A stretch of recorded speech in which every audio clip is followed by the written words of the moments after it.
Saya pikir udah pada jagoan, tapi kita udah nggak jagoan. Kita itu persoalannya ekonomi kita tuh domestic demand. Seolah-olah dia mengatakan kita tidak punya ketergantungan sama asing masalahnya. Transaksi pasar sekunder kita di pasar SBN kita mengering, Mas. Itu sebabnya. Dia mengering, M2-nya mengering, M1-nya ikut mengering. Kalau liquidity ini diguyur karena bank ini lagi terjadi peningkatan insolvency rate, maka ini nggak ada bedanya dengan dulu cerita BLBI. Cuma lebih soft aja. Lebih soft. Kalau ini memang idenya Presiden Prabowo Subianto, Bapak harusnya nggak main-main. Bapak harus cari menteri sektor real yang memang tahu mengobati sektor real. Yang terindikasi sakit saat ini hampir sakit di semua sektor. Iya. Apakah Purbaya dengan sekarang kasih duit gitu ke Bank Himbara, otomatis sektor real sembuh? Kita itu adalah yang paling besar di depan kurva jangka pendek kita. Kita jangan gagal bayar surat utang. Betul. Bunganya terutama. Bunganya.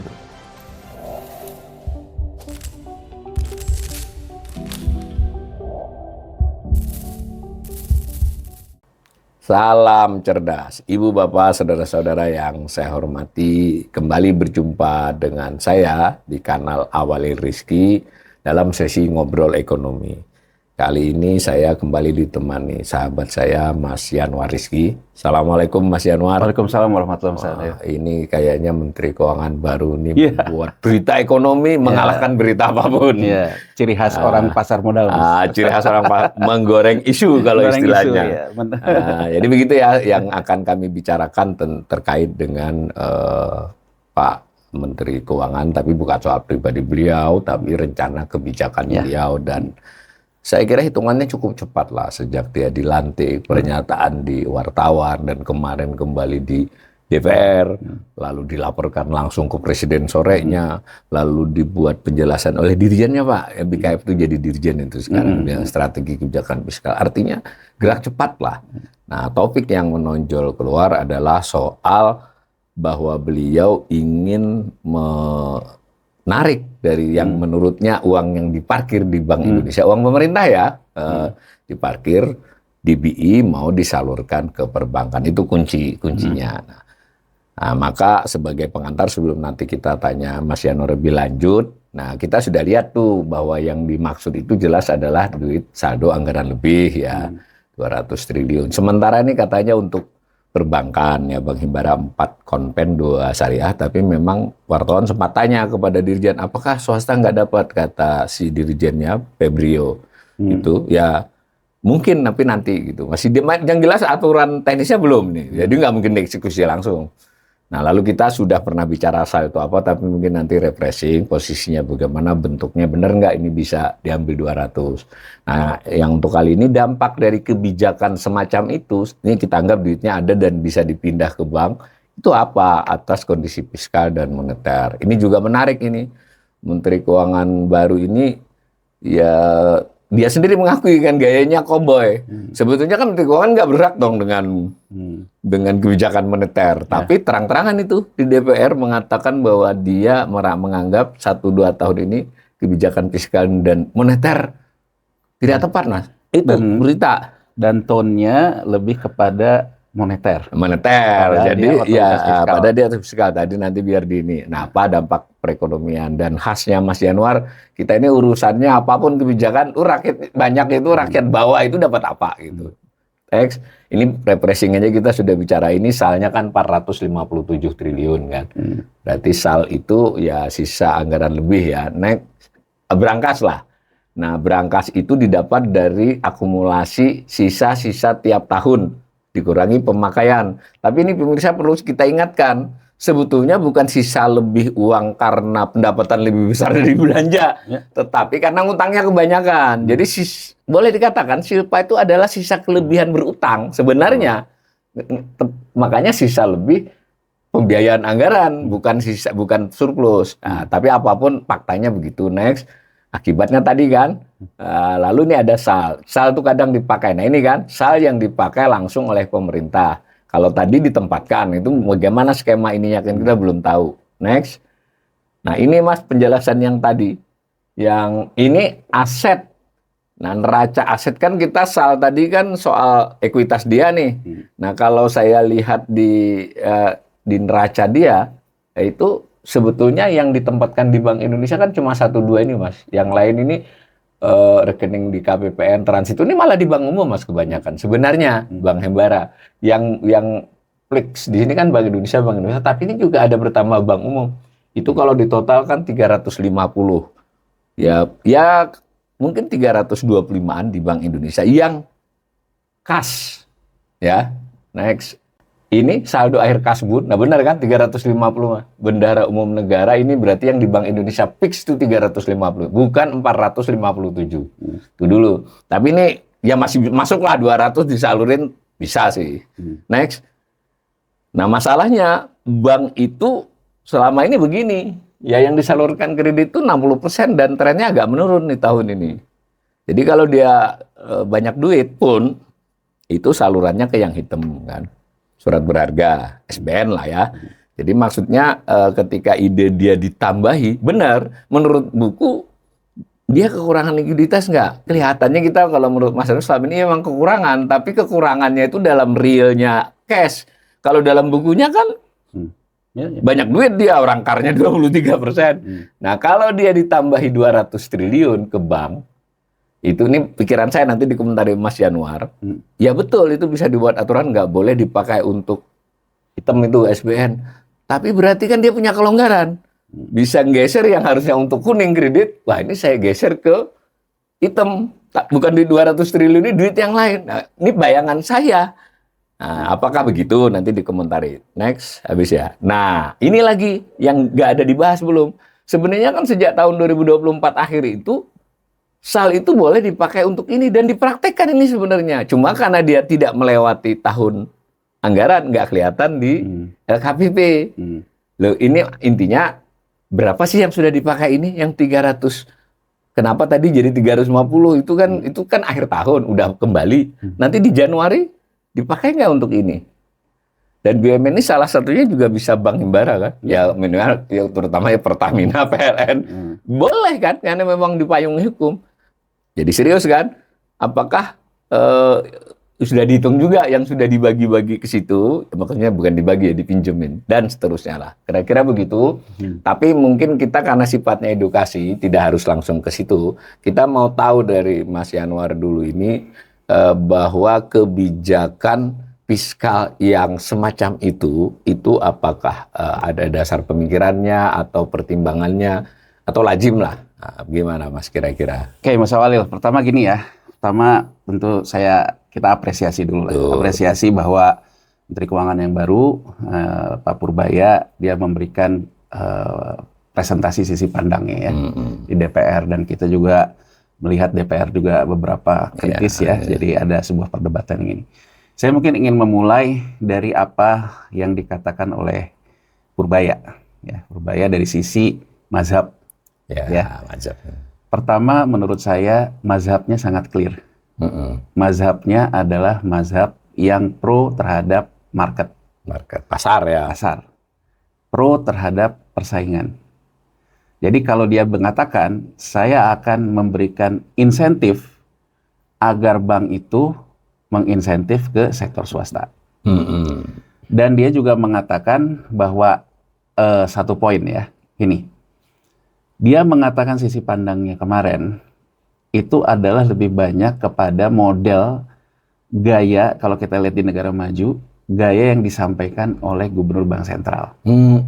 Sisi pandangnya lebih banyak ke uang beredar, ya kan, ke kebijakan uang ketat, kebijakan uang longgar. Saya ingin memberikan gambaran dulu. Kelihatannya ya, dia ada dalam chemistry seorang eksekutor uang ketat, uang longgar, tapi dia sebetulnya kan bukan otoritas moneter. Dia otoritas fiskal. Sehingga cara berpikir dia, kebijakan itu uang harus uang longgar. Dia pakailah uang yang ada di kuasa dia. Kuasa dia. Dalam hal ini rekening pemerintah.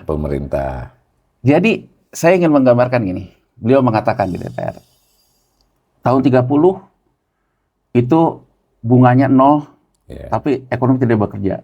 Oke, saya akan kasih dalam perdebatan itu. Great Depression ya, waktu depresi besar.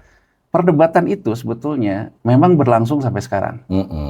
Satu, ketika krisis besar itu, ya, Keynes itu mengkoreksi Adam Smith.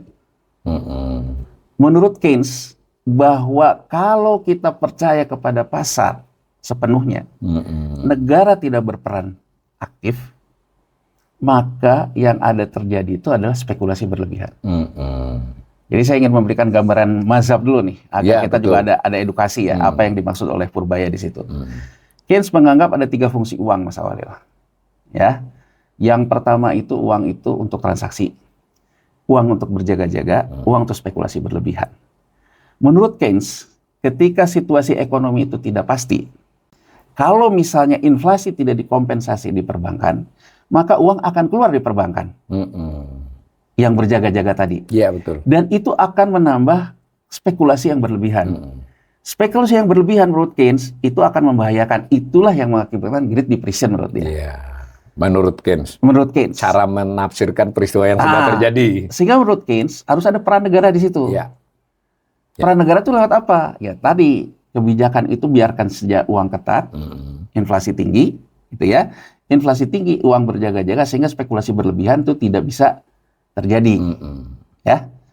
Ini yang kemudian dikatakan oleh Purbaya dikritik oleh Milton Friedman. Ya, terutama setelah era Great Depression berlalu lah ya. Dia bilang kalau kita terus mengikuti pikiran Keynes, uang itu akan mengendap di perbankan. Catat. Purbaya pun berulang-ulang mengatakan uang mengendap. Iya. Berarti secara mazhab menurut saya ketika Purbaya sekolah, ketika segala macam, Purbaya adalah orang yang pro terhadap Milton Friedman. Monetaris, benar-benar monetaris. Benar monetaris murni. Benar-benar monetaris murni. Ya. Berarti yang dia tentang, kemudian dia mempresentasikan. Zaman Pak SBY, dia bilang, sektor private-nya lebih tinggi dari sektor negara. Ekonomi kita tumbuh 6%. Kemudian pas zamannya Pak Jokowi, sektor private-nya melemah, sektor negara tumbuh hanya 5%. Dia mengatakan, kalau ke depan sektor private kita gerakan lagi, berarti kan lebih dari 6. Ya. Menurut saya, berarti ini pemikiran dia adalah pemikiran tentang uang beredar. Iya. Uang beredar itu kebijakannya Bank Sentral, bukan kebijakannya Menteri Keuangan. Betul. Kalau Menteri Keuangan kan kebijakannya stimulus fiskal gitu-gitu ya. Nah, dari situ kemudian dia mengatakan, tapi saya ingin masuk ke sini Mas Awalil. Dia bilang, saya pikir orang udah pada jagoan di ekonomi. Oh, luar biasa kan gitu ya. Kita soal itunya soal lain lah. Iya, itu gaya biarin aja lah. 2008 dia bilang ketika ekonomi kita melemah, 2009 dia bilang, kemudian diinjeksi uang beredar ditambahin ke perbankan, ke dalam sistem perekonomian, ekonomi pulih. 2016 dia bilang, saya ke Pak Jokowi ngomong, diinjeksi lagi, pulih. Tapi kenapa kita kumat-kumat lagi, dia bilang. Karena ternyata saya pikir udah pada jagoan, tapi kita udah nggak jagoan. Saya ingin memberikan komentar terhadap Pak Purbaya. Ya, karena saya juga udah pernah riset ini, Mas Awalil. Yang mengguyur M2, yang dikatakan M2 oleh dia terhadap base money M0 itu. Pemulihan di 2008 yang seolah-olah kita mau krisis tapi tidak jadi krisis. Karena menurut dia disuntikan uang di M2, sehingga dalam perekonomian ada uang, sehingga kita tidak jadi krisis. Dan kemudian Purbaya mengatakan, kita itu persoalannya ekonomi kita tuh domestic demand. Seolah-olah dia mengatakan kita tidak punya ketergantungan sama asing, Mas Ali. Tapi data uang beredar yang saya research menunjukkan sebetulnya itu terkait dengan ekses likuiditas di negara maju. Jadi kalau negara majunya dalam kebijakan uang longgar, ada ekses likuiditas masuk ke kita dapat. Jadi saya ingin mengatakan sektor private kita mendapatkan uang dari market karena ada faktor kebijakan global. Jadi kalau dia mengatakan dikit-dikit menyalahkan global, saya setuju 100% dengan dia. Ini juga yang saya selalu kritik, jadi saya nggak ada perbedaan sama dia. Saya selalu mengkritik juga otoritas fiskal, otoritas moneter yang selalu dikit-dikit itu global. Kayak kita nggak bisa mempengaruhi apa-apa. Sisi itunya tidak ada perdebatan saya sama dia. Tapi sisi mengatakan, seolah-olah semua itu bisa selesai sama uang yang kita punya secara domestik, saya tidak setuju. Ya Mas Walil ya. Ya, jadi itu poinnya dulu. Jadi poinnya itu sebetulnya di 2008 itu karena di Desember 2008 di pertemuan Kongres, di pertemuan Senat, Ben Bernanke menjadi mengambil pemikiran Milton Friedman yang juga dipakai Purbaya kemarin. Menurut Bernanke, dalam kondisi krisis kayak gini, kita harus menambah uang likuiditas ke pasar. Ya kan, Mas Walil? Ya, ya. Itulah quantitative easing. Ya. Dengan dia menyuntikkan kayak gitu, tapi Amerika menahankan yang namanya suku bunganya tetap rendah, inflasi tetap rendah, Mas Walil, mengakibatkan terjadi ekses likuiditas. Tapi apa dampaknya? Ya, apa dampaknya? Ini yang ingin saya catat. Kenapa terjadi pelemahan sektor private begitu Jokowi memerintah? Dampaknya adalah bahwa pada saat itu, meskipun menginjeksi likuiditas ke dalam sistem perbankan, yang dilakukan itu adalah aset bermasalah. Ibaratnya kayak kita BLBI dulu. Dari kredit perumahan yang macet dan sebagainya, itu diambil oleh the Fed. Di saat yang sama, Amerika Serikat meningkat dana penganggurannya. Ya kalau di kita bansos lah, keinginan kita untuk menambah surat utang untuk kebutuhan bansos kan tidak ada kaitannya dengan peningkatan tax ratio masalah itu uang buang. Amerika pun terjadi dalam kondisi yang sama. Sehingga pada waktu itu The Fed itu mengucurkan uang ke pasar sekaligus menjaga stabilitas sistem keuangan, sekaligus menjaga sustainability fiskal pemerintah. Dan harap diingat, pada waktu itu Obama kemudian memerintah, dia angkat Menteri Keuangan adalah orang yang tadinya dari Bank Sentral New York, The Fed cabang New York, namanya Timothy Geithner. Satu mazhab. Jadi intinya Obama kenapa mengangkat Timothy Geithner? Karena menurut dia pemerintah ini perlu kebijakan yang seperti Purbaya katakan tadi. Nah, satu di situ Mas Walil, ketika dia melakukan itu, dia menyerap surat utang pemerintah Amerika Serikat lewat market, bank ngambil surat utang pemerintah Amerika Serikat, bank kemudian memberikan ke bank sentral memberikan cash liquidity. Ini yang disebut dengan menginjeksi uang ke pasar. Tapi transmisinya adalah bank beli dulu ke surat utang pemerintah Amerika Serikat, surat utang pemerintah Amerika Serikat diberikan kepada The Fed memberikan uang. Uang ini selalu bunganya harus rendah. Nah, untuk bunga rendah, patokannya inflasi harus rendah. Inflasi harus rendah apa? Harga energi yang bahasa Purbaya kemarin dicekek. Jadi apa yang dilakukan terjadi di global pada waktu itu? Bank sentral negara maju, The Fed, Bank sentral Eropa, Bank sentral Jepang, mencekek yang namanya inflasi. Ya, ditahan at all cost. At all cost. Caranya mencekek inflasi gimana? Harga energi masalahnya. Energi yang utama ya. Nah, sehingga pada waktu itu muncullah yang namanya green energy.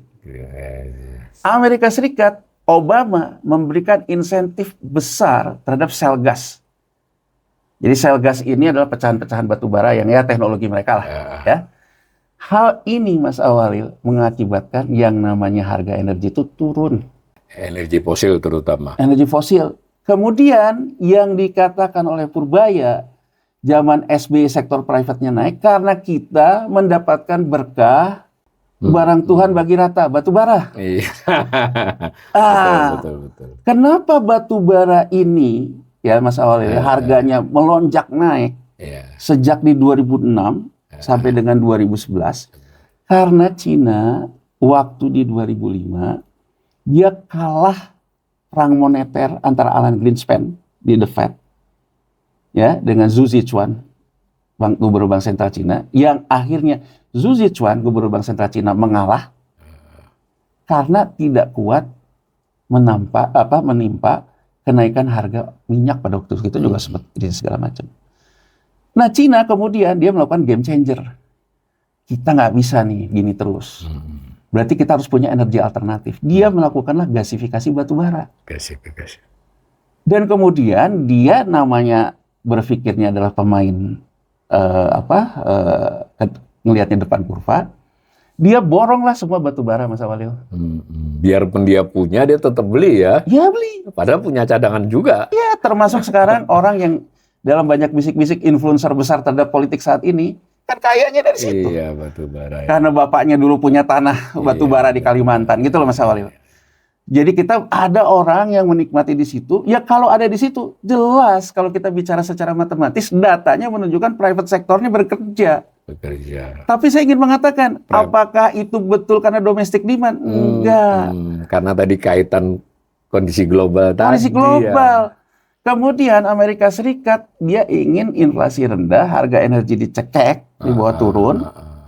Dia juga kemudian bersama Uni Eropa mengatakan bahwa batu bara itu energi kotor, segala macam. Cina diserang kayak gitu. Keadaan berbalik lagi. Yang namanya harga batu bara terkoreksi turun, Mas Awalil. Setelah menikmati masa emasnya, jadi tahu-tahu turun. Ya, 2011-an mulai ya. Iya, 2011 tuh turun. Kemudian ada pengetatan moneter, tapering off dan sebagainya. Karena sana sudah berubah taktik lagi Amerika kan? Iya, dan kemudian kenapa begitu era Jokowi, sektor private yang tadinya ada di era Prabowo tidak bekerja lagi? Karena sektor private kita lagi menghadapi skema baru, tapering off, dan juga harga batu baranya yang turun, harga sawit turun. Sebelumnya kita dapat QE dan kenaikan harga batu bara, kira-kira gitu ya logikanya. Gitu. Dan kemudian kalau dia katakan 2014 kan diinjeksi lagi uang ke pasar, harap diingat 2014 di bulan Februari, Janet Yellen, gubernur The Fed pada waktu itu, dia memberikan testimoni ke Kongres mengatakan normalisasi kebijakan The Fed harus kita rem dulu untuk memberikan jeda ke 4 fragile countries. Itu disebut oleh dia. Indonesia, Turki, Brazil, dan Afrika Selatan. Malah India enggak ya? Nah, 4 ini yang 5 fragile countries. Satu lagi India. Benar kan? Satu lagi India. 5 fragile countries. Dia bilang kita harus jeda dulu karena menimpa kepada 5 fragile countries ini. Itu Februari, Mas Awalil. Dan di Januari, Menteri Keuangan pada saat itu, Khatib Basri, dia melakukan yang namanya front loading samurai bond. Pinjam duit duluan. Iya, front loading, mendahului kurva sebelum Janet Yellen mengatakan tentang posisi jeda itu. Berjaga-jaga lah. Berjaga-jaga. Termasuk ada bilateral swap antara cadangan devisa BI dan cadangan Bank of Japan. Oh, Jepang loh yang bantu kita pada waktu itu. Jadi sebetulnya yang dikatakan oleh dia injeksi likuiditas, kalau di 2008 karena ada kebijakan The Fed easy money, di 2014 diakibatkan oleh kita front loading pemerintah, samurai bond, bank sentral kita, Bank Indonesia dan Bank of Japan, bilateral swap, menyatukan devisa, swap. Ya. Jadi saya ingin mengatakan bahwa uang itu datangnya juga terkait dengan kondisi global. Jadi kalau dia katakan bahwa saya pikir udah jagoan, ya bukan soal jagoan gak jagoan, tapi faktanya itu, gitu ya. Jadi faktanya seperti itu. Nah itu dulu Mas Awalil. Jadi saya ingin mengatakan apa sih mazhabnya? Mazhabnya uang beredar. Ya. Mazhabnya adalah mazhabnya monetaris murni. Ya. Nah sekarang saya ingin kepada titik sentral berpikirnya.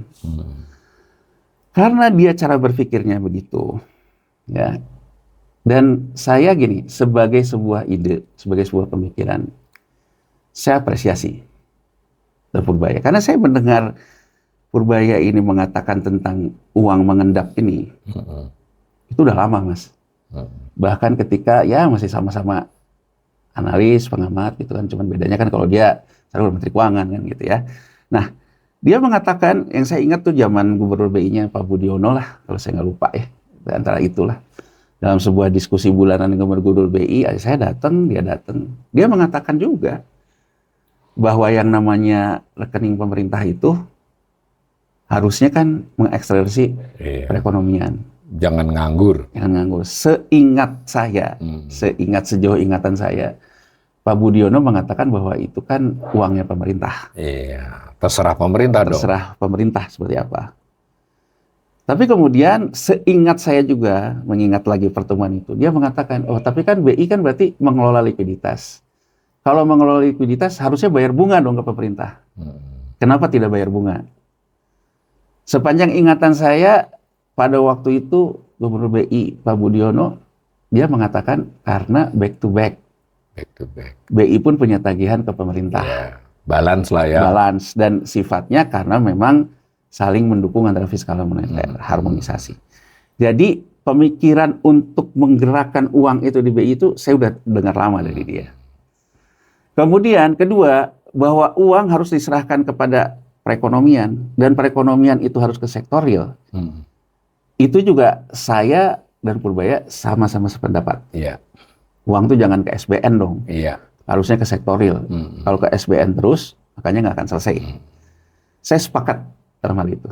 Tapi saya ingin mengatakan gini, Mas Awali. Omongan kita tahun 2008 sama tahun 2005 harus buminya mungkin udah berubah. Gini maksud saya, Mas Awali. Kalau di 2008 di tengah krisis moneter pada waktu itu di global, kita mau melakukan game changer seperti yang dikatakan oleh Purbaya saat ini, mungkin tepat. Karena apa? Stabilitas sistem keuangan kita belum terjebak terlalu jauh ke namanya permainan di pasar keuangan itu sendiri. Dari 2008 sampai sekarang, M2 kita, determinan faktornya. Ya saya udah melakukan riset ini, jadi saya melakukan dengan model segala macam. Ya kalau mau dibantah dengan riset lagi kan. Berdasarkan riset yang saya lakukan dengan 3 persamaan, ya ekses likuiditas BI rate, masuk ke ekses likuiditas ke M2, M2 juga ada M0, M1, termasuk kemudian akhirnya ke KAR perbankan. Dalam 3 persamaan ini, determinan faktor M2 kita yang dikatakan kemarin oleh Purbaya, harusnya uang beredar dimasukkan ke dalam sistem perekonomian, M2 creating base money, M0. Iya. Ya kan, Mas? Iya, betul. M2-nya determinan faktornya apa? Berdasarkan riset saya selama 14 tahun, Mas. Dari 2002 sampai 2014, 12 tahun. 2002 sampai 2008, kita belum mengenal surat berharga negara yang dijual di pasar keuangan. Ya. Determinan faktor M2-nya apa? Determinan faktor M2-nya adalah M1 dan sedikit dari saham. Maksudnya saham tuh gini, perputaran likuiditas sahamnya. Iya, ya, pasar modal. Pasar modal. Begitu 2008, pemerintah merubah sistem pembiayaan anggaran dengan pasar keuangan komersil. Menjadi bisa diperdagangkan. SBN. Ini menjadi game changer terhadap M2 determinan kita. Jadi SBN itu game changer buat M2 ya, sejak 2008. Jadi sejak kita punya SBN dari 2008 sampai 2014, determinan faktor yang menggerakkan M2 kita itu adalah volatility dan liquidity SBN di pasar sekunder. Pasar sekunder. Artinya operasi moneter BI menggunakan SBN itu bagian dari dia memaintain M2, Mas. Sesuai tugasnya. Sesuai tugasnya. Berbeda dari 2002 sampai 2008, dia memaintain M1. Karena determinan faktornya M1. Iya, uang kartal aja lah yang ini ya. Dalam memaintain yang namanya M1 untuk base money M0, dia memainkan yang namanya yang dia sebut kemarin. Tight money policy dan suku bunga dan sebagainya. Tapi dari 2008 sampai ke 2014, sebetulnya faktor BI rate itu sudah bukan determinan faktor. Determinan faktornya adalah bagaimana mengelola volatility dan juga transaksi di pasar sekunder surat utang. Jadi harga, yield, dan volatilitasnya ya. Ya. Kenapa yang dia bilang kita suka kumat? Ya, pikir jagoan. Ketika tapering off dilakukan oleh The Fed, The Fed tidak lagi melakukan pengucuran uang likuiditas, maka transaksi pasar sekunder kita di pasar SBN kita mengering, Mas. Itu sebabnya. Dia mengering, M2-nya mengering, M1-nya ikut mengering. Oh, langsung. Artinya saya ingin mengatakan M1 yang tumbuh diakibatkan determinan faktor transaksi pasar sekunder M2, M1 dalam sifatnya sebagai custodian bank. Custodian ya. Iya, karena kan kalau main portofolio kan saya juga pakai bank juga. Iya, harus ada cash-nya. Harus ada cash-nya juga. Ini kan, Mas, yang jadi masalah. Apa yang jadi pokok pikiran? Dulu saya, Mas, di tahun 2013 ketika tapering off, saya mengusulkan persis apa yang dikatakan Purbaya hari ini. Karena uang determinan faktornya ini datangnya dari liquidity dari kebijakan moneter. Bank Sentral Amerika Serikat, maka peran The Fed memberikan liquidity itu harus digantikan oleh BI. Karena dia kembali ya duitnya artinya BI harus memberikan liquidity, percis dengan pemikiran Purbaya sekarang. Kita jangan tergantung kepada luar. Tidak sepenuhnya tergantung lah. Artinya kalau kita nggak ada likuiditas, kita yang guyur. Kalau selama ini yang guyur itu adalah bank sentral negara lain, ekses likuiditas, kalau mereka berhenti, ya kita nggak usah tergantung mereka, kita guyur. Itu tugas bank sentral. Itu tugas bank sentral. Jadi saya di 2012-2013 boleh cek. Kalau kita Google, saya mengatakan itu. Indonesia harus melakukan domestic QA, saya bilang. Ya persis dengan ide Purbaya hari ini. Ya Mas ya. Tapi kan pada waktu itu, ya saya nggak tahu ya, karena saya kan tidak pernah di pemerintahan juga ya Mas ya.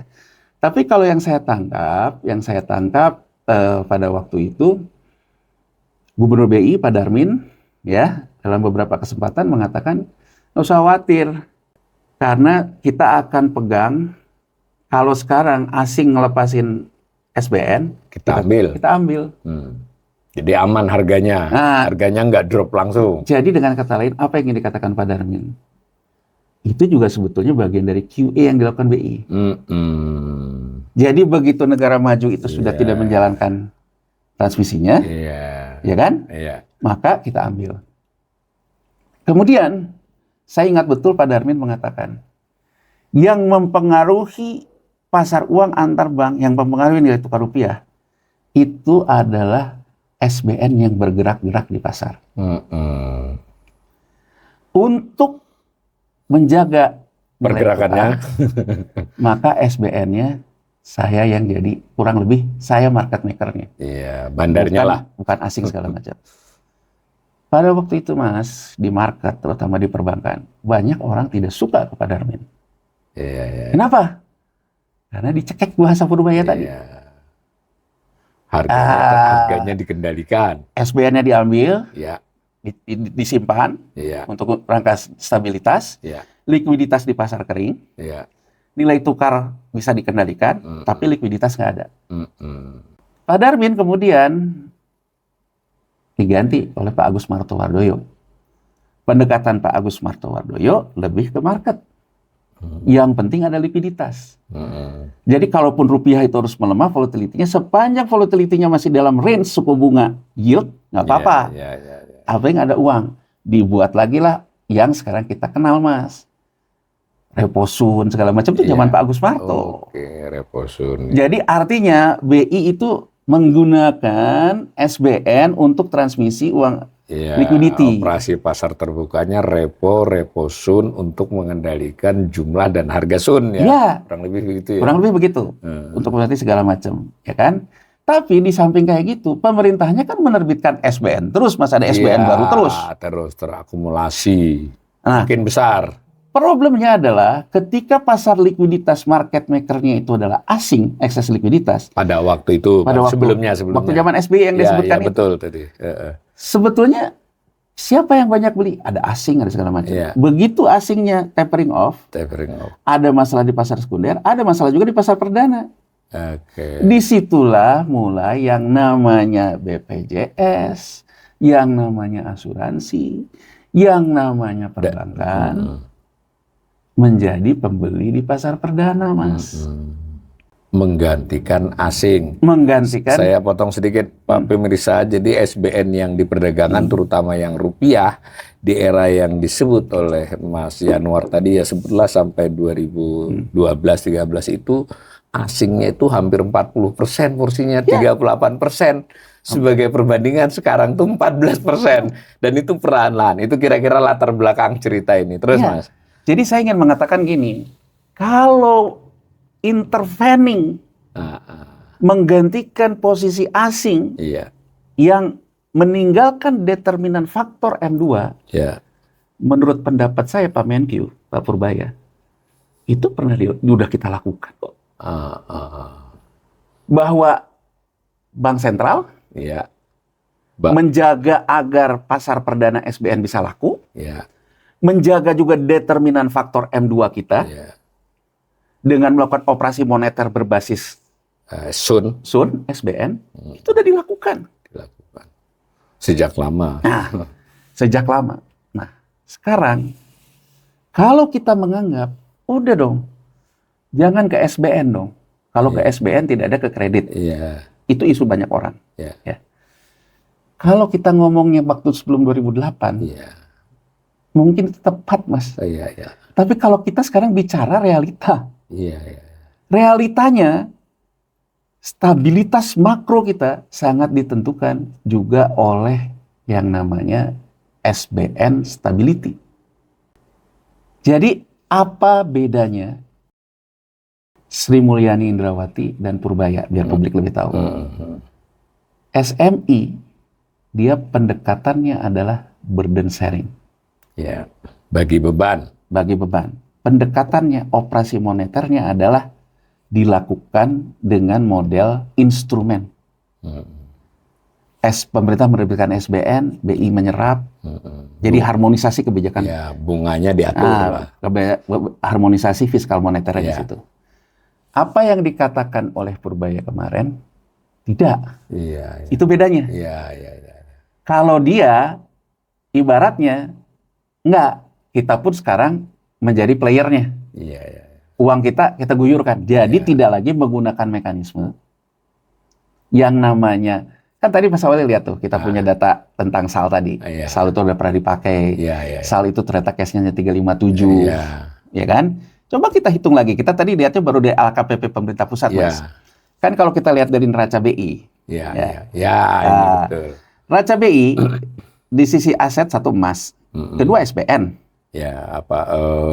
Instrumen kebijakan moneter, sub yang terbesarnya sekarang SBN. Di sisi liability-nya uang beredar. Ya kan? Uang beredar M0 lah, ya kan? M1 yang dalam bentuk GWM. Yang sekarang GWM-nya nggak tahu berapa nih yang dari perbankan kan gitu ya. Kemudian tabungan pemerintah kan di situ. Mas Awalil, kita pernah menghitung nggak? Ketika BI melakukan stabilisasi pasar untuk kebijakan moneter SBN-nya, termasuk membantu pemerintah menyerap SBN yang kemarin burden sharing segala macam. Emang nggak pakai uang ini? Jadi saya ingin menggambarkan, kalau era SMI modelnya strukturalis. Kalau ini enggak.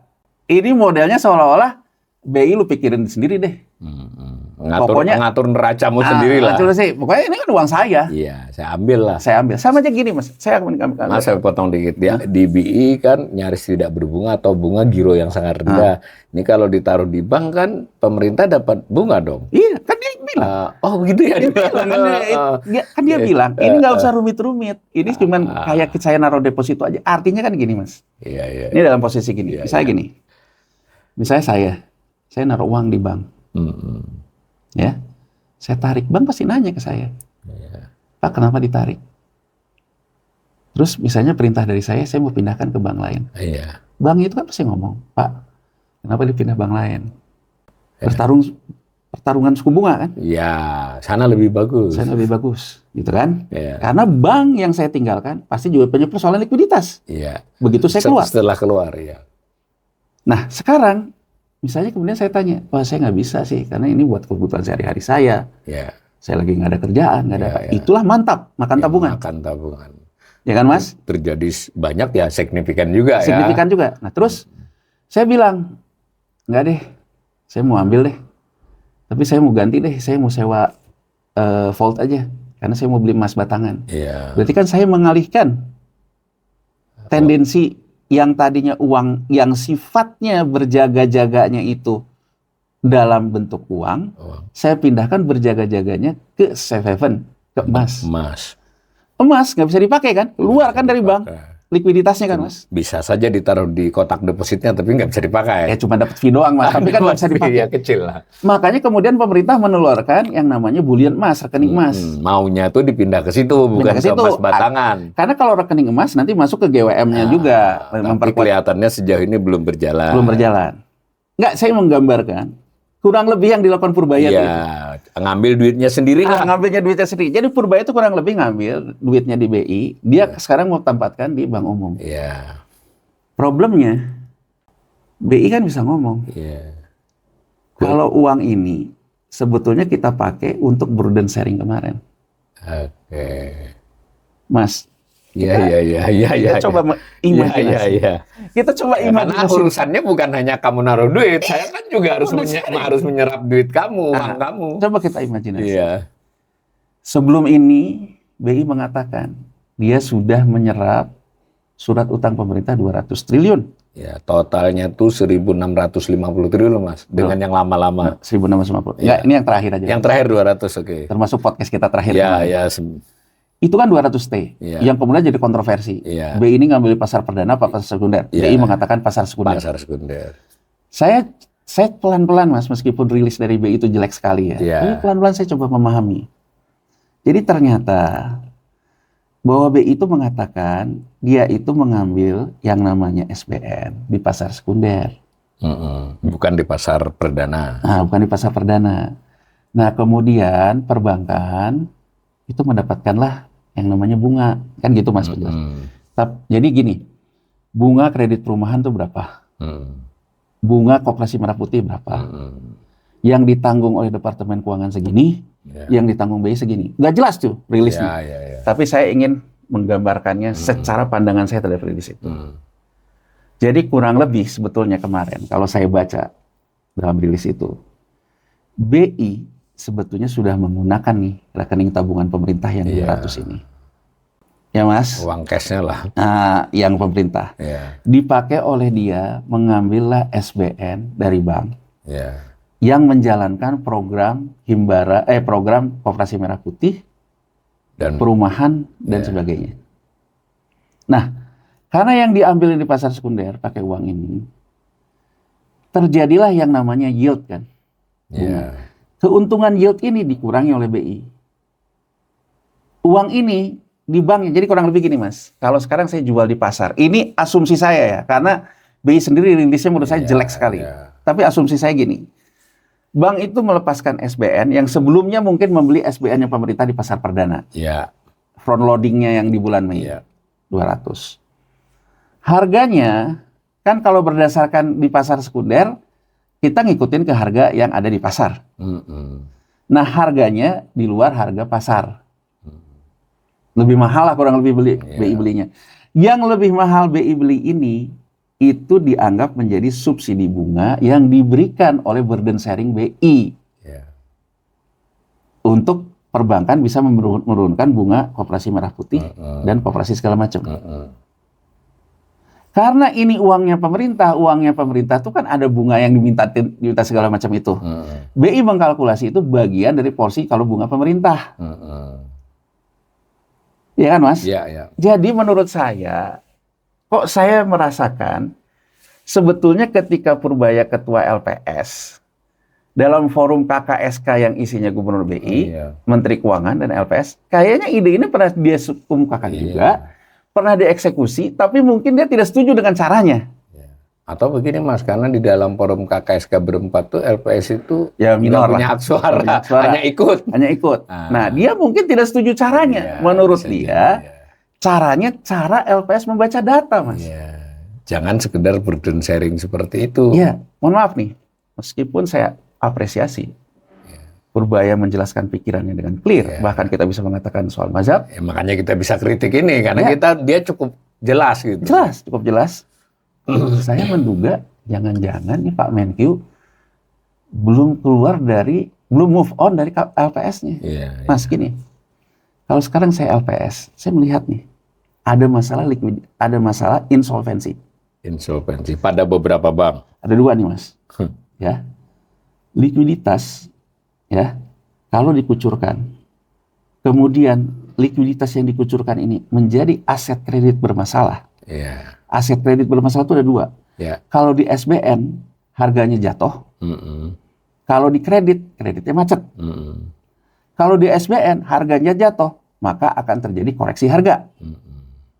Jadi liquidity itu akan bisa menyebabkan insolvensi, Mas, ketika situasi ekonominya tidak pasti.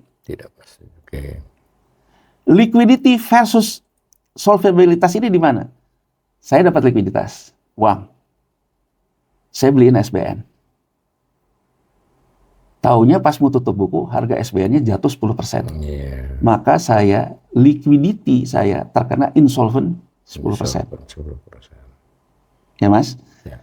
Saya punya liquidity, saya kucurkan kreditnya macet, Iya. NPL, Insolven juga. insolvensi.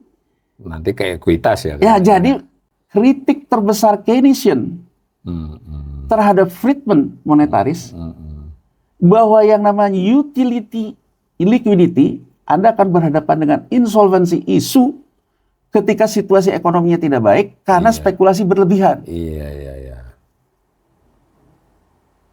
Ya, Sri Mulyani menurut saya tergolong ini. Iya. Tergolong yang menganggap bahwa situasi tidak cukup baik, ada faktor insolvensi. Pak Peri Gubernur BI juga mungkin ini. Lebih Keynesian ya sebenarnya. Lebih itu. Dekat Keynesian lah. Lebih ya Keynes, monetaris tapi Keynes lah. Iya. Jadi demi spekulasi yang berlebihan tidak terjadi, liquidity ini ibaratnya mencegah jangan sampai ke yang insolven. Iya. Makanya mainnya itu sangat hati-hati. Hati-hati. Lebih menjaga stabilitas daripada berpikir untuk tumbuh setinggi-tingginya. Ya. Lebih ke situ. Dari kacamata, kalau saya sekarang ngelihat data perbankan, dari saya kacamata bankers, ya ini mah BI sama pemerintah selesai masalahnya. Departemen Keuangan selesai masalahnya, tapi tidak menyelesaikan masalah saya. Kenapa? Karena di sisi mikronya, bank mengalami masyarakat makan tabungan. DPK saya berkurang, Mas. Iya, sektor realnya masih bermasalah besar ya. Nasabah-nasabah prioritasnya mengalihkan dananya ke instrumen di luar perbankan. Iya, Mas. Artinya, kalau sebagai ketua LPS saya membaca data, likuiditas mengering. Iya. Tapi likuiditas mengering itu karena apa? Makan tabungan dan peralihan portofolio. Yang lebih aman. Lebih aman kan? Emas dan kripto kayaknya. Ya. Seolah-olah karena sekarang likuiditasnya berkurang, ya bank pasti mengurangi juga aluran kreditnya. Ini dua soal nih. Apakah rasio insolvensi yang meningkat sehingga dia perlu dikasih liquidity, atau tidak ada masalah insolvensi, dia diberikan liquidity agar dia bisa ke kredit. Dua hal yang harus dijawab. Menurut saya, kalau liquidity ini diguyur karena bank ini lagi terjadi peningkatan insolvency rate, maka ini nggak ada bedanya dengan dulu cerita BLBI. Cuma lebih soft aja. Lebih soft. Jadi artinya mencegah bank ini menjadi bank gagal. Mendahului kurva, langsung diguyur likuiditinya, tapi untuk kepentingan mencegah insolvensi yang memburuk, Mas Awal. Nggak ada hubungannya dengan pertumbuhan ekonomi. Nggak ada. Jadi maksud saya, kita ke detailnya dulu nih. Memang biasanya setannya ada di detail. Ke detailnya dulu, gitu. Jadi nanti mungkin kalau ada kesempatan kita bisa bahas masing-masing Bank Himbara ini. Sehingga kita bisa tahu gitu loh, sebetulnya Bank Himbara ini terkena dampak mantap dan sebagainya ini berapa, terjadi impairment terhadap dampak global berapa kan mereka kan juga ya kan ada yang makan tabungan, ada apa terkait dengan koreksi, terkait dengan impairment akibat aset kredit, itu benar. Terkait dengan penurunan SBN berapa, sehingga kan itu saya lihat, oh ini punya problem insolvensi. Kalau ini terus dibiarkan bisa jadi bank gagal kan, malah bisa jadi krisis kan. Jalan satu-satunya memotong kurva apa? Suntikin likuiditas. Dari sisi itu ada pembenarannya. Ada pembenarannya, tapi maksud saya ya clear saja kalau itu masalahnya, masalahnya. Jelasin, nggak usah melebar-lebar. Dan tetap ada risikonya juga. Ini nggak usah melebar, ini akan tumbuh 6-7%. Nggak usah megalomania lah maksud saya gitu. Jadi artinya kan nyelamatin bank saja. Nyelamatin bank aja. Umpama begitu ya, umpama begini. Umpama begitu ya, kita men-challenge. Iya, challenge. Ya kan? Kan bisa terjadi seperti itu. Oke. Sisi satunya gimana? Sisi satunya jangan suzon gitu kan. Iya. Berpikir baik. Berpikir baik artinya bank Himbara ini dalam posisi sehat dalam artian sedang tidak mengalami pemburukan yang namanya resiko kredit. Kreditnya baik-baik saja lah. Ya, artinya tidak ada pemburukan insolvency rate. Insolvency rate itu dari mana? Impairment terhadap kredit, kan gini Mas Awalil, yang harus kita ingat saat ini. Sejak tahun 2020 ada PSAK 77172. Dulu, kalau Mas Awalil macet saat ini, saya nggak langsung biayakan. Jadi aset kredit 100, Mas Awalil nggak bayar nih, nggak bayar pokok maupun bunga. Katakan Mas Awalil nggak bayar itu 10% lah. Udahlah NPL-nya itu NPL nasional deh. NPL nasional kan sekarang 4%-an, 3%, 4%. Anggaplah 3%, ya dari 100, 3. Ya, 3 ini masih dicatat di neraca Mas Awalil, tapi dicatat terpisah. Jadi asetnya masih tetap 100, tapi ditulis di situ pencadangan. Ya Mas Awalil ya? Iya betul. Krisis 2008 ini yang dianggap masalah. Karena ternyata inilah yang mengakibatkan salah investor dalam melihat perbankan. PSAK 2020 ratifikasi standar akuntansi internasional. Ini kalau setahun tidak bergerak harus dibiayakan. Iya. Dikeluarkan ini, masuk ke rugi labanya. Masuk kerugian, kredit macet ya. Nah, jadi nilai aset ini langsung berkurang di sini. Berkurang. Nah, pertanyaan saya, yang banyak dapat kredit private sector yang dikatakan di zaman SBY itu kan dipicu oleh harga komoditas yang tinggi. Batu bara, sawit, dan sebagainya. Problem yang timbul berikutnya, harga batu bara sawit yang turun. Pertanyaannya, kita mau nggak terbuka? Sebetulnya terjadi peningkatan NPL nggak? Iya. Nah, kalau terjadi peningkatan NPL, ini kemudian diimpar karena standar akuntansi yang lama, berarti ada insolvency rate yang naik kan? Kedua, insolvency rate bisa terjadi kenapa? Penurunan harga SBN. Ini yang kemudian dilakukan sejak eranya Pak Darmin kan? BI menjaga harganya sampai sekarang. Artinya insolvency rate dari sudut pandang SBN tidak terjadi. Iya, stabil lah harganya. Stabil. Walaupun di sisi lain kita memandang ini kan gara-gara bank sentralnya nyekek duit di SBN. Iya, tapi kalau kita lihat secara clear bahwa yang dilakukan itu juga mencegah yang namanya insolvency rate meningkat. Iya, pada bank maupun BPJS dong. BPJS, bank mah masih mending Mas Awalil. BPJS sampai hampir 80%. Iya, betul. Bisa nggak bisa bayar klaim dong kalau insolvency itu. rate ini. Artinya besar kemungkinan kan di sini. Nah, sekarang kalau penjelasannya Mas Awalil, ya, nggak ada masalah di sini kok. Everything is okay. Tapi kalau masalahnya di sini, mungkin bank itu, meskipun dia ada uang di sini Mas Awalil. Iya. Dengan peningkatan ini, secara rasional, ya kenapa dia ke SBN? Karena dia melihat sektorialnya lagi sakit. Iya, nah ini ya kuncinya. Sektorialnya lagi sakit. Ya, bukan dia kekurangan likuiditas saja penyebab, karena mau disalurkan ke situ tambah ngeri lagi kan. Ya. Risikonya sedang tinggi. Sedang tinggi. Nah sekarang kan paradoksnya pendapat Pak Menkeu ini menariknya saya gini loh. Saya akan atur, jangan diserap lagi oleh BI. Berarti dikeluarkan dari kebijakan GWM. Ya. Kalau tidak diserap lagi oleh BI, ya kan Mas? GWM-nya nggak boleh dinaikin dong. Tapi kan kalau itu 200 itu harus di-exclude terhadap GWM. Menurut saya itu kebijakan otoritas moneter Mas. Masa dia mencampuri kayak begitu Mas? Ini kan akhirnya orang menganggap, loh, ini menteri kok ngatur-ngatur otoritas moneter gitu loh Mas. Dan jangan lupa pemirsa, Bank Indonesia tuh per undang-undang itu adalah independen. Saya ingin menggambarkan. Saya sudah bicara ke BI bahwa BI pun tidak boleh menyerap balik. Menyerap balik itu berarti tidak masuk ke GWM. Iya. Berarti kan uang karena itu. Karena setiap penambahan likuiditas di perbankan itu ada bagian GWM. Saya nggak tahu GWM sekarang berapa? 8% ya kalau nggak salah ya. 6 mungkin, sekitar 6. Itulah. Dia kan fluktuasi ya, antara 5 sampai 8. Artinya begitu ini dipindahkan, 8. Nggak mau diserap balik oleh BI. Anggap 8% nggak boleh diambil 8%-nya dong. Nggak boleh diserap balik kan. Berarti kan GWM. Ini kan kebijakan otoritas moneter Mas. Iya. Masa di-exclude dia? Masa di-exclude? Itu kan sama aja dengan gini Mas. Itu harus buat PBI loh. Kalau meng-exclude harus peraturan Bank Indonesia harus ada. Mana Mas mau exclude gitu loh. Iya. Ini contoh simpel aja contoh ya. Contoh simpel gitu. Jangan menyederhanakan masalah gitu. Karena otoritas moneter pun independen. Dia pun punya perhitungannya sendiri. Terus dia bilang, saya juga akan atur bank tidak beli ke SBN agar dia menyuntikkan ke kredit. Problemnya Mas Awalil, dia minta bunga ke bank. Iya. Salah satu alasan memindah tadi itu sebenarnya meskipun tidak diutarakan. Iya, dan saya pernah mendengar ya di masa lalu ya, beliau pernah mengatakan dalam pertemuan tertutup harusnya BI baru bunga. Berarti kan ada pikir wah ini sumber pendapatan negara. Sumber pendapatan negara. Berarti kan bank bayar bunga ke dia. Gitu.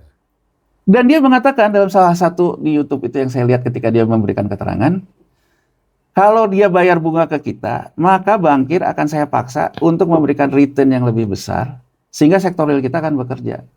Menurut saya, menyederhanakan masalah. Iya. Dan dia bilang, kalau itu tuntutannya, bunga yang lebih tinggi, ya di SBN kan Mas Walil. Iya. Nggak boleh ke SBN. Iya, karena dari sisi bank ini ada cost of fund-nya ditaruh dana ini ya. Ada cost of fund. Ada. Dia nggak boleh ke SBN, harus ke sini. Pertanyaan saya simpel. Iya.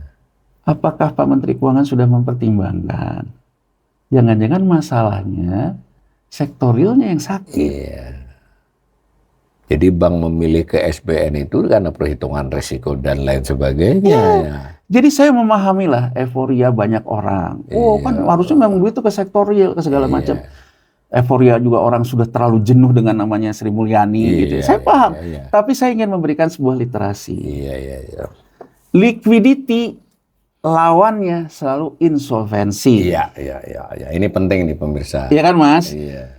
Ketika liquidity dicalurkan ke kredit, maka resiko insolvensi ada. Iya, pada kualitas kredit itu sendiri ya. Iya.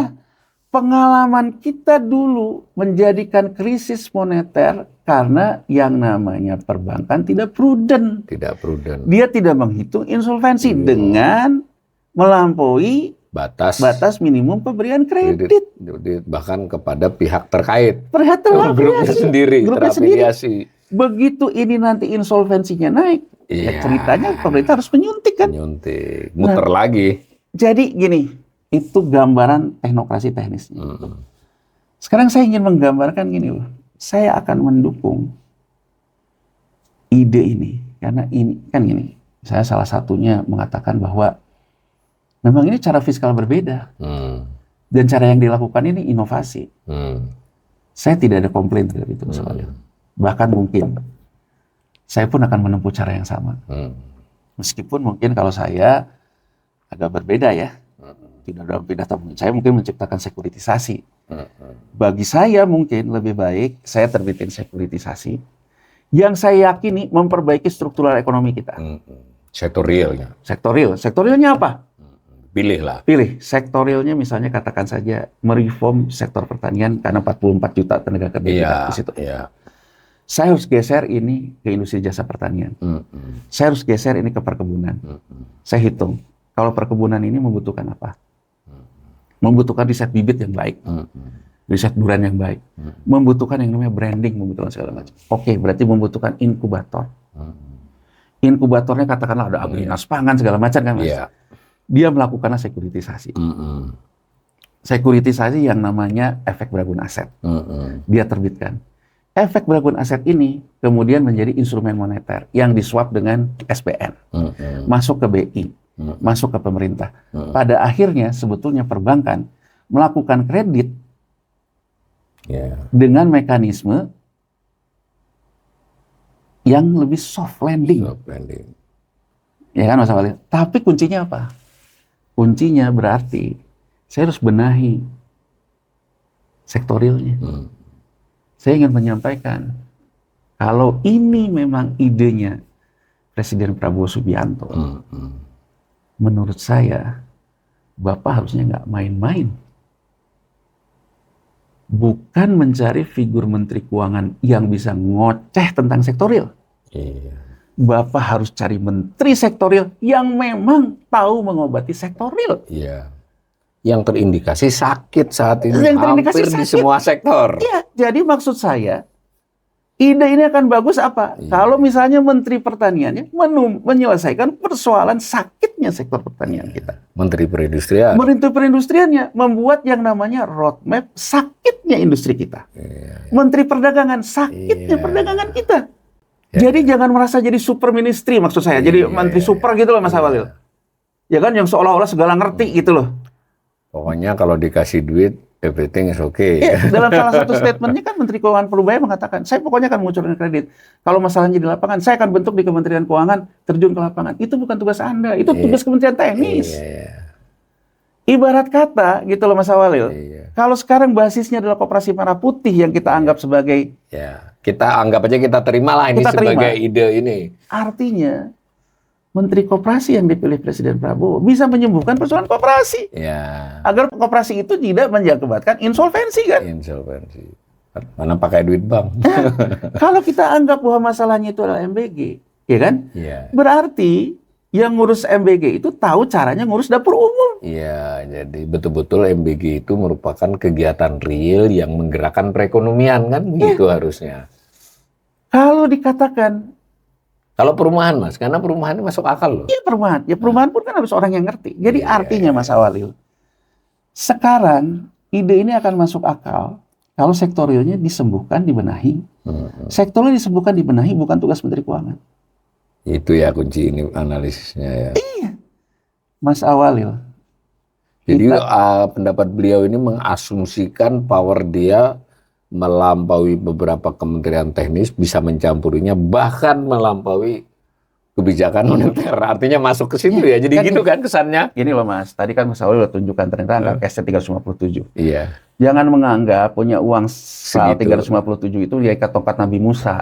Begitu 357 ini saya pegang, laut terbelah. Iya. Jangan menganggap gitu dong. Itu padahal sisa utang yang belum dipakai. Iya, padahal kan ada juga soal SBN segala macam. Jadi maksud saya bahwa dia kan harus juga mengatakan, coba sekarang gini, Menteri Keuangan, kita deh, Mas Walil gitu. Kita bilang misalnya ke istri kita, kamu kok jadi pelit sih sekarang? Nah gitu kan Mas Walil. Iya. Dia mungkin bilang ke kita, ya soalnya kan kita sekarang pendapatannya turun. Iya. Kalau kamu kebanyakan naktir orang, ya kan? Iya. Nanti gimana sekolah anak kita tahun depan? Kan kurang lebih begitu. Iya. Itulah Menteri Keuangan Mas Walil. Sebenarnya. Jadi pengertian dicekek itu bisa saja kenapa belanja itu menjadikannya silpa dan silpa menjadi sal. Bisa saja Menteri Keuangan menjalankan posisi itunya loh. Begitu kita prasangka baik selama ini begitu. Mungkin begitu. Jadi ketika dia misalnya ada program, lah yang kemarin aja masih mengendap, belum dijalankan, dia tidak keluarkan kan. Itulah menjadi sal. Jadi kadang-kadang fungsi mengerem itu juga mungkin karena fungsi prudent tadi. Prudent. Pertanyaannya, kalau sekarang misalnya, wah itu jangan dilepas, tapi kita tidak memperbaiki ininya. Dan saya ingin kembali Mas Awalil menekankan, banyak orang sekarang menjadi lebih Sumitro dari Sumitro. Mas Awalil, kalau kita ingat Prof. Sumitro itu, kan dia pakai ICOR ya. Jadi peran anggaran terhadap peningkatan nilai tambah investasi kan, ICOR. Ya kan? Dan menurut Prof. Sumitro, itulah yang disebut yang juga di-refer oleh Prabowo, bocor-bocor itu. Jadi saya ingin mengatakan Mas Awalil, kalau lihat pemikiran Sumitro, menurut pemahaman saya, bahwa dia memperbaiki kelembagaan dulu, mencegah yang namanya korupsi, mencegah namanya korupsi, memberikan stimulus ke sektor yang tidak bocor, baru disuntik. Nah jadi pertanyaan saya, apakah Purbaya dengan sekarang kasih duit gitu ke Bang Himbara, otomatis sektornya sembuh. ICOR-nya aja 6,5. Jadi ya maksud saya ya ini kita men-challenge ya pemirsa. Ya beda dong.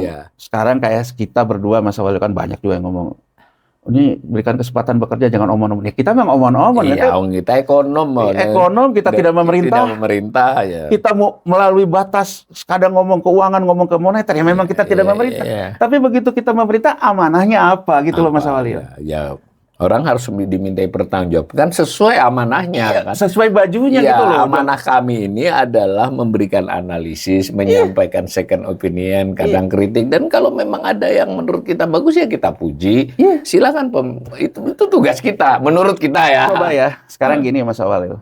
Ya. Misalnya Bu Sri Mulyani deh. Kita kurang apa mengkritik Mas Awalil. Ya kan? Iya betul. Secara kebijakan ya, secara apa. Ini kanal paling banyak mengkritik Bu Sri. Saya, Mas Awalil, saya mau ambil contoh deh. Saya kemarin ketemulah teman lama wartawan lama. Dia bilang, karena dulu pernah ada acara Forcam yang juga disulut oleh Bu Sri Mulyani, wartawan-wartawan ekonomi, waktu Century. Bu Sri Mulyani waktu itu Menteri Keuangan. Saya ya masih tetap pengamat gitu. Saya sama Bu Sri Mulyani di satu acara yang diadakan oleh Forcam, dia bilang, masih ingat nggak Mas? Dulu terus banyak yang demo. Kita mengenang masa itu. Tapi saya ingin menggambarkan, Saya sama Bu Sri Mulyani udah sejak lama perbedaan pikiran. Tapi saya respect sama beliau. Seperti saya juga katakan di sini. Untuk orang di mazhabnya, menurut saya dia orang yang kompeten. Bahwa perbedaan mazhab ya terjadi di antara kami. Ya kan, Mas? Betul. Nah, sekarang dalam posisi seperti itu, saya juga ingin kita membuka wawasan. Dalam artian gini loh. Bu Sri Mulyani ketika jadi Menteri Keuangan, walaupun kata orang, lebih berkuasa dari Gubernur BI, kata orang, lebih berkuasa dari pemerintah daerah, lebih berkuasa segala macam. Tapi mungkin, Mas, dalam banyak kesempatan dia menahan diri. Tidak lagi bicara sebagai kapasitas dia ekonom, ngomentarin kebijakan moneter, ngomentarin Pemda, ngomentarin segala macam. Dan dia mungkin fokus di pekerjaannya, menjaga keuangan negara. Kalau menurut dia di situ belum dia dianggap tidak prudent, dia krem, jadilah sal. Saya juga ingin mengatakan kepada Pak Buraya, hentikanlah ngelebar-lebar karena Anda bukan ekonom lagi gitu loh. Iya, Anda sekarang Menteri Keuangan. Nggak bisa kayak kita bebas nggak bisa kayak gitu ngomong kemana-mana gitu. Jadi maksud saya, kalau kebijakan ini bagus, menurut saya, apalagi mungkin chemistry-nya antara Pak Purbaya dengan Pak Presiden Prabowo jauh lebih baik dibandingkan chemistry Bu Sri Mulyani dan Prabowo. Menurut saya Purbaya dia bisa. Gini loh Mas Awalil. Saya selalu mengatakan kepada orang yang dipercaya masuk pemerintahan segala macam, tidak banyak orang yang diberikan kesempatan berbuat untuk negaranya. Maka jalankan itu untuk membawa perubahan bagi bangsanya. Gak banyak Mas Awalil. Ya kan, orang bisa kaya dari main saham, main Bitcoin, tapi dia tidak akan bisa memenuhkan faktor berubah. Karena dia bukan siapa-siapa. Tidak banyak orang yang berada dalam posisi yang bisa merubah. Dengan kebijakan, dengan keputusannya melakukan perubahan besar ya. Jadi maksud saya, tidak banyak. Pak Purbaya akan lebih baik ngomong ke Presiden Prabowo, Pak, program saya ini gini. Agar program saya ini baik, governance-nya tidak terlewati, tidak menimbulkan insolvensi baru. Kelihatannya Pak, sektor realnya harus disembuhkan begini. Itu tidak boleh diomongkan di publik dong. Karena dia melampaui kewenangan. Itu urusan menteri lain. Sampaikan saja ke presidennya. Nanti presidennya meramu. Mau menterinya ini lagi, mau apa. Tapi yang jelaskan pesannya sampai. Bahwa ini bukan kerja satu orang, ini kerja tim. Jadi, dalam prasangka baik, hidup Pak Purbaya ini menurut saya, kalau memang beliau yakin, beliau harus mampu meyakinkan Presiden bahwa yang dikatakan oleh Prof. Sumitro, yang juga dikatakan oleh Pak Prabowo, bocornya tidak terjadi. Dan harus berkomunikasi di forum KKSK dengan Bank Indonesia secara baik, benar nggak? Baik lah. Dan harus menempatkan juga, gini loh Mas Awalil, pemimpin itu, jadi saya punya satu pemikiran gitu. Ketika kalau orang ngomong, ya kalau jadi pengamat mah gampang, ngomong bola gini-gini, kalau disuruh main bola nggak bisa betul, ya kan? Tapi saya ingin mengatakan gitu, bedanya jadi pemimpin dan jadi ekonom apa? Begitu jadi pemimpin, kemampuan mendengar harus lebih besar dari kemampuan berbicara. Betul. Kalau kita dalam posisi ekonom, kemampuan berbicara lebih besar daripada kemampuan mendengar. Karena kita memang tidak punya pasukan, tidak ada urusan dengan... Tidak punya sumber daya. Tidak punya sumber daya. Tapi saya ingin mengatakan pada Pak Purbaya, kemampuan mendengar harus lebih besar dari kemampuan berbicara. Artinya menghargai kolega, menghargai orang lain, juga itu adalah bagian dari kemampuan leadership. Betul. Jadi maksud saya, sekedar menunjukkan pemikirannya itu bagus, segala macam, tapi ke depan menurut saya jangan juga. Dan yang menarik buat saya adalah sebetulnya pendapat Gubernur Bank Sentral sendiri. Karena kalau di negara-negara maju, Bank Sentral itu menggunakan assessment. Jadi seperti juga tradisi yang dilakukan oleh Mas Awalil, assessment Awalil Rizky di channel ini. Di banyak negara disebutnya testimoni Gubernur Bank Sentral. Jadi pendapat kita itu ada dasarnya. Oh iya, coba Mas Awalil kita sekarang Google.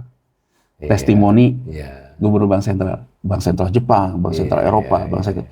Dia dengan leluasa saja mengatakan ada fiskalnya begini, penyerapan makan. Saya juga menantikan testimoni Pak Peri. Testimoni Pak Peri sendiri sebagai Gubernur Bank Sentral melihat ini gimana? Karena saya tuh khawatirnya gini Mas Awalil. Ini kekhawatiran terbesar saya. Saya tidak setuju dengan kebijakan yang longgar. Yang dikatakan oleh Purbaya bahwa ada kesan salah dalam fiskal moneter, saya setuju. Tapi saya juga tidak menghendaki bangsa ini terjerembab ke dalam krisis. Jadi kalau saya sekarang lihat, kita itu adalah yang paling besar di depan kurva jangka pendek kita. Kita jangan gagal bayar surat utang. Betul, bunganya terutama. Bunganya terutama. Untuk tidak gagal bayar surat utang ini, mungkin mekanisme yang namanya revolving, mekanisme menahan harga, itu dibutuhkan dalam waktu dekat ini. Kalau sekarang, uang untuk operasi moneter ini dimakan karena kebijakan yang tadi. Itu bahaya. Itu bahaya. Kapasitasnya berkurang. Ya, untuk itu. bahkan saya membaca tadi, Menteri Purbaya ditanya soal, kan dia ditanya tuh di DPR, memang kita bisa bayar hutang 1.300. Ya kan? Di DPR yang saya lihat dia tidak jelas membaca, tapi ditanya lagi oleh wartawan, tadi saya baca sebelum ke sini, dia mengatakan bahwa ya korupsi 30.000 triliun aja nggak ada apa-apa, kita bisa, masa cuma hutang 1.300 nggak bisa. Nah, ini kan menurut saya menyederhanakan dan berbeda masalahnya gitu loh Mas Awalil. Kalau 1.300 itu kan memang harus dibayar gitu loh Mas Awalil. Jadi maksud saya bukan perhitungan angan-angan, malah sebenarnya 1.500 ya. Kalau jadi maksud saya dengan bunga. Maksud saya Mas Awalil dengan kayak gini kan harusnya kebijakan belanjanya ya.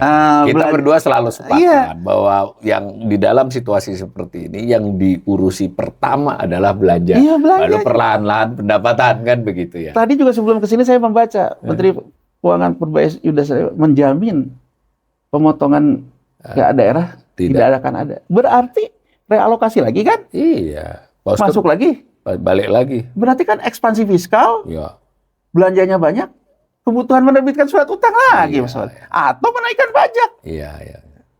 Padahal tuntutan masyarakat itu sekarang sektor informal lagi dalam posisi kayak gini, dikejar-kejar pajak bukan waktu yang tepat. Jadi jangan menyebabkan gini loh, jangan menyebabkan seolah-olah menyerang itu mungkin baik, Mas Awalil. Tapi ada kalanya kita memang tidak mampu menyerang gitu. Jadi ya saya berharap memang tahu apa yang ingin dikerjakan. Seperti yang dia klaim, dia memang tahu berdasarkan data itu. Ya kita kurang lebih ya kita doakan lah. Tapi maksudnya kita juga harus memberikan literasi karena ini uang kita bersama. Masyarakat berhak tahu sudut pandang yang berbeda terhadap kebijakan ini. Dan kanal ini berusaha untuk begitu. Jadi dengan kata lain gini, Purbaya ngomong apa, dengarkan. Kita ngomong apa, dengarkan. Masyarakat silahkan. Gitu ya. Menentukan dalam artian bahwa yang jelas menurut saya situasi ini harus diakui sedang tidak baik-baik saja. Kalau dianggap ekonomi kita domestik kita ini sekarang lagi susah. Ya kan? Jadi jangan overconfidence lah. Gitu ya pemirsa. Sekali lagi saya tidak pernah bosan, terutama ketika bincang sama Mas Yanuar. Kanal ini maksud utamanya adalah menduduk soalkan persoalan sejauh yang kami tahu supaya para pemirsa kami ini memahami persoalannya lebih luas, lebih dalam. Yang kedua yang kami sampaikan terutama Mas Yanuar itu adalah pendapat, pandangan yang memang ya karena kami ini ekonom, itu sebenarnya habitatnya ekonom di luar pemerintah itu dimanapun, di negara manapun dia memberi pandangan kritis. Ya silahkan dinilai oleh para pemirsa. Insya Allah ini demi kebaikan kita sebagai sebuah bangsa dan kebaikan kita sama-sama mencintai Indonesia. Sama-sama mencintai Indonesia. Demikian sampai berjumpa kembali di sesi berikutnya.